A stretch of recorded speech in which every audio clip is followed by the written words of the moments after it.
Hello, everyone. Welcome to another binary episode of the Day Zero podcast. I'm Spectre, with me is Z.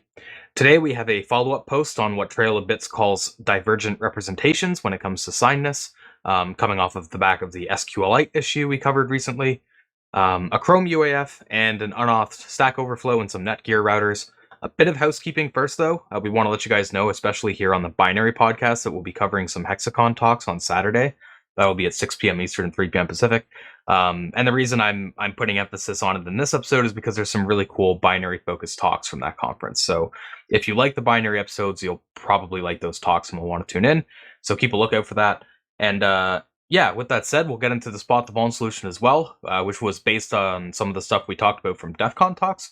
And I'll let Z get into that. Yeah, this vulnerability was taken or called out from one of the DEF CON talks we just covered last week. That was I actually forget which talk it was that we covered on. I think it was Scaling the Security Researcher. This was just one of the vulnerabilities that they had tried to find at scale. In particular, this code more or less comes from the AWS Java SDK. More or less comes from it. I did take some liberty with variable names because they had some rather long names that just wouldn't quite fit on screen. Java being Java. Uh, this is also a harder vulnerability to spot. I can imagine, and I'm sure I have, overlooked this issue because in general, when we talk about trying to detect a path traversal, you're going to look at code like this, and it's doing more or less what you should do. Take your file, get the canonical path to it, make sure it starts with the appropriate prefix. So in this case, you've got the base directory, gets canonical path of that, does the path to your final target file start with that path? Yes, then go ahead and use it. It's safe. However, in this case, the issue is that get canonical path does not include the trailing slash or directory separator. So what can happen is you can kind of access a sibling directory. So it's not a full traversal, but it is a partial path traversal. So if the if the base directory were folder A, you would be able to access a folder name like A2 or A3 or some extra little bit added on there. The exploitation would vary. It would depend a lot on the context and what you're able to do, but it can be the difference between attacker controlled and not attacker controlled content. So there are cases where it could be exploited. It is kind of an edge case. Though at least for me, it's one of those edge cases that I'd easily overlook, just saying, okay, it's using canonical path, should be good. It's like, no, there is this one edge case that in some cases it's vulnerable still. So I thought it was an interesting bit of code to pull up as to spot the vuln. Yeah. Although, people who tuned in for those streams could cheat it pretty easily, but I mean, that happens. Sometimes we Yep. also cover the spot the vuln code on the episode. Yep, very true. All right, so we'll start off with a post by Trail of Bits on divergent representations, or scenarios where the signedness of variables is interpreted inconsistently, and therefore overflows can work inconsistently. And as I said earlier, this is building off the back of a previous blog post of theirs on a SQLite issue. Z, I'll let you take this one away. Yeah, and the SQLite issue, I think we just covered it last week, actually. Um, so if you want all the details on that, but during exploitation, they came across this interesting case where one of the variables being used, um, within the same function was being compiled into code with two semantically different representations. Kind of the case they really narrow in on here is in having a single integer. So actually in their example code here of this index of function, so this code can overflow, and that is part of the divergent representation. Because what happens with this is, this one you can have an integer overflow. It can iterate outside of the bounds, assuming it's not given if it doesn't find.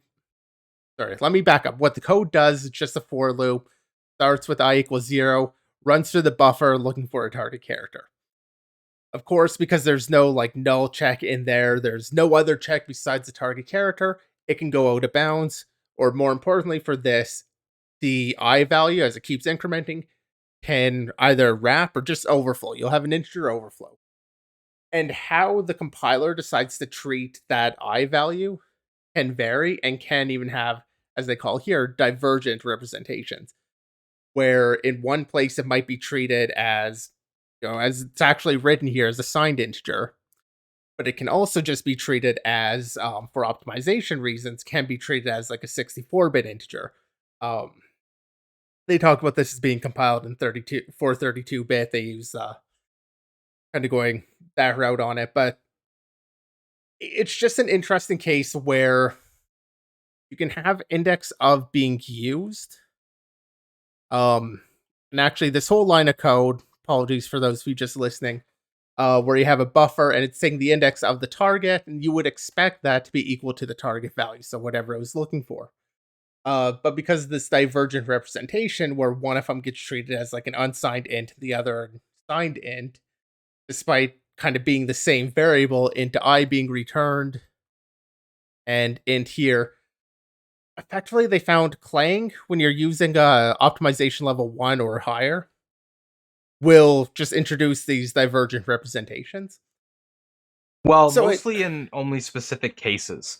So like in the index for of this routine that you code. mentioned earlier, yeah. Um, they've mentioned that the variable is being declared outside of the for loop, like conditions or the initializer in there. The variable is also used outside of the for loop, and I think that's kind of important for like how the divergent representation happens here. So they were looking for like this specific code pattern for where this would happen. For people wondering, like, why is this even a thing? Like, why is the compiler doing this? It's because whenever you have like an overflow on a signed integer, it's undefined behavior, right? And whenever you get into undefined behavior territory, that's where you're going to get into clashes with optimization passes, especially because optimization passes will take advantage of things that will screw with undefined behavior cases. And that's why you want to avoid UB as much as possible. So yeah, like it's not really a bug in and of itself. Like this isn't the compiler like emitting code that's going to screw you. Like it's not just going to emit divergent representation that's going to cause memory corruption or something in your applications where there isn't a bug. There has to be that overflow aspect to get into the undefined behavior territory where this is actually meaningful. But yeah, it's something where like the compiler is doing something that isn't really intuitive or obvious from like the source code perspective. But yeah, sorry, go ahead, Z. No, I mean, you basically hit the key thing that they're bringing up here. This is just one example where they found this divergent representation, which ended up helping their exploit. They did need the bug to already exist, which is, the bug is um the undefined behavior. You do need that. It ended up helping exploitation last time because they were able to then index at kind of the negative address and a positive address. Again, you can refer to their last blog post about that. But this is really pulling up this research is just like, hey, this is interesting and maybe worth keeping an eye out for, which is also why I'm bringing up here. They don't bring up any specific vulnerabilities or cases of it, but it is something to be aware of. Because if you're, say, thinking about what primitives you might be able to get from something and you're only looking at the code, you very well may overlook something that does come from one of these like divergent representations. And they go into actually discovering these or trying to find more of these cases, more places where this could happen. And they do that once by writing a MLIL or basically a Binja plugin working on the mid-level intermediate language, MLIL, working it there, looking for it, or they did it with CodeQL query, looking kind of for the code pattern. They don't dive too deep into that, but they do talk about the fact they did how they did that approach. So if you're looking to write some of that, that could also be interesting. But I thought the main thing was really just understanding a little bit more of what caused that divergent representation to be introduced, which is just the compiler optimization when dealing with uh overflow integer overflow specifically. Yeah, and their CodeQL queries and their Binja plugin actually did find some cases of this pattern in libxml. That was kind of their like test target. I think CodeQL found like 20 instances of it, and the Binja plugin overlapped with like two or three of those. So they do talk a little bit about that towards the end, but um, like I said, like or like you said, sorry. Yeah, it's just kind of used as a case study. They don't really go into like a specific vulnerability or another instance where they could exploit this. But yeah, it's interesting research nonetheless, and it could make an impact on exploitability, like it did in the SQLite case. So while it might not be a vuln in and of itself, it can be helpful for exploiting an existing vuln. So yeah, I think this was a pretty cool post. It talks about something that's weird and has to do with compiler optimization. So going under the hood a little bit, which it's from Trail of Bits, so that's not really too surprising that they would be going that deep into this level. But Yeah, yeah, I think there's some cool information here. I'm always kind of a fan of seeing some of these compiler things. Does take me back to, I think it was some NCC group research we covered quite a while back. I won't have the link available now, but where they looked at specifically compile, it was more about like the underlying assumptions we make about what the compiler is going to do. So what's still like UB and vulnerabilities being introduced because of undefined behavior, but also things Yeah, that we kind of think of as being somewhat okay to do. Like the example of having a structure and having like a variable offset in there and accessing it via its offset rather than via the variable name. How the compiler can optimize that into like a completely separate variable. We always assume it's going to be like stored in a particular way. Either way, I mean, this research, it's just kind of interesting. It's not, I'm probably not going to be finding divergent representation, like looking for this like a bug class, but it's something I want to keep in mind going forward. Uh, just because it could be there, really. yeah. And yeah, like you said, like optimization passes are the king of subverting expectations. So yeah, another case of where that's true. All right, so we'll get into our next post here, which is a Chrome UAF. This was reported by Project Zero. Again, continuing the chain of browser bugs in weird, obscure places. This one's in the password manager component, specifically the set change password response code callback of the well-known change password state class, which is invoked in navigation throttle. So once again, it's a lifetime issue when it comes to callbacks. In this case, Glazunov points out in the report that the navigation throttle could potentially be destroyed before that callback runs. And since the task runner isn't linked to the navigation throttle, it won't cancel the task, and that callback could end up writing to a free change password response code. Um, they point out the impact is a bit limited here because the navigation throttle isn't created unless a navigation request passes. This is triggered by Google owned UI check. So presumably, like the navigation throttle, I'm not really that familiar with it. It's kind of like getting into lower level components of the browser I haven't looked at, but it seems to be only for like Google official UI things. Though they note that there is a couple of ways that an attacker could get a navigation throttle created, either by using the tabs extension API or through like a compromised renderer. With a compromised renderer, they could just overwrite the begin navigation method's transition parameter to just bypass that check basically. And a compromised renderer in Android or whatever is definitely like a possible and viable attack scenario. It's been done before, so yeah, the reachability of this bug is a little bit mitigated, but it definitely still has some impact. It's a little bit more impactful than some of the other recent Chrome issues we covered. Um, but yeah, not a ton of information here as per usual with the bug tracker reports. These are intended for the developers, not really for outside people to read into. Yeah, as But usual, it's enough information for them. I do also want to call out that this is one of those cases where there's specifically a developer comment how using unretained is safe, whereas in the report itself they call out the comment explaining why use of unretained is safe is inaccurate. So it's one of those cases where the comments pretty much point out the bug for you by telling you, hey, I thought about this, but maybe not everything. yeah, on the other hand, a lot of the times when you see a comment then saying like, "Hey, we thought about this and it's safe," it's easy to be like, "Okay, well, skipping to the next thing." This area's already been looked at, but It's really an um, area to look at more. I don't know if I would necessarily pick up this. I guess maybe I'd have to go look at some of my greps, but it is one of those things I'd grep for, looking for comments that are specifically warning about how things may be used or why it's not, like trying to defend there a little bit.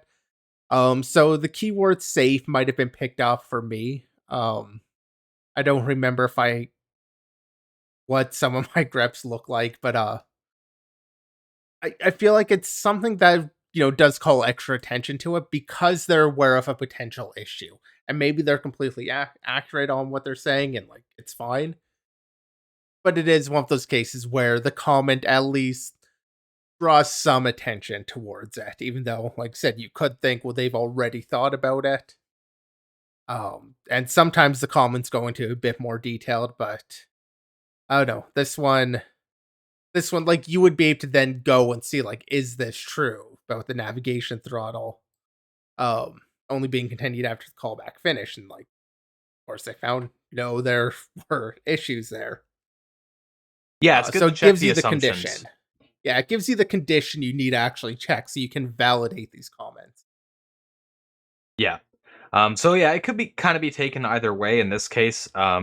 Yeah, I think it was more along the lines of what you were talking about, where they saw this comment and wanted to go and verify, like, is this actually true? And it turned out it wasn't. So yeah, bit of an interesting Chrome issue. Like I said, it's in a bit of a weird area, and it, that doesn't surprise me because Project Zero tends to have these trends where they'll just focus on like some of these weirder attack surfaces and hammer them out, kill them, try to kill them, and then move on to the next one.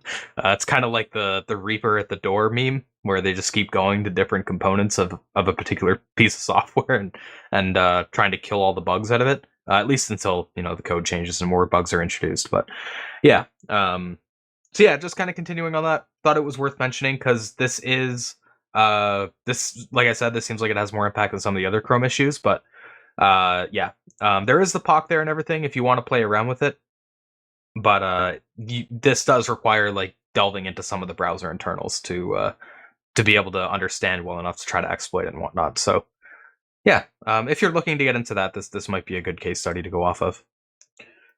All right. So with that out of the way, we'll get into our next topic, which is a post by HDWSec on a pre-auth Stack Overflow and Netgear Nighthawk R7000P routers, which is in the AWS JSON binary that runs on the router.